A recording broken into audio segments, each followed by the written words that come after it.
உலகனைத்தும் வென்று உலா வந்தவன் நான். சர்வ லோகங்களையும் சர்வேஸ்வரனுக்குள் கண்டு வெற்றி கனியை பெற்றவர் விநாயகர். வானவரெல்லாம் என் தாழ்வணிந்து போற்றும் பெருமை பெற்றவன் நான். தேவர்கள் மட்டுமல்ல, யாவரும் வணங்கும் மூவரும் போற்றும் பெருமைக்குரியவர் விநாயகர். போலும் நிறுத்து. பகைவனின் புகழ் பாடத்தான் இவ்வளவு வேகமாக இங்கு வந்தாயா? நீ கருணாதன் என்று புகழும் வந்த விநாயகரை கனப்பொழுதில் தூள் தூளாக்குகிறேன்.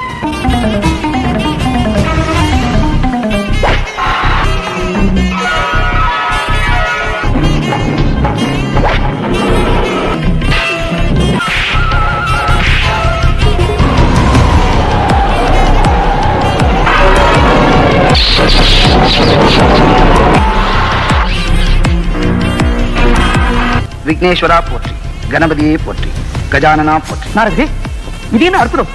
மூஷிகமாகி விநாயகரின் திருவடியில் வெளிப்பட்ட கஜமுகாசுரன் அவரை போற்றி துதிக்கிறானே. ஐயனின் பாதம் பட்டதால் அவன் திருவடி தீட்சை பெற்று ஞானமடைந்து விட்டான்.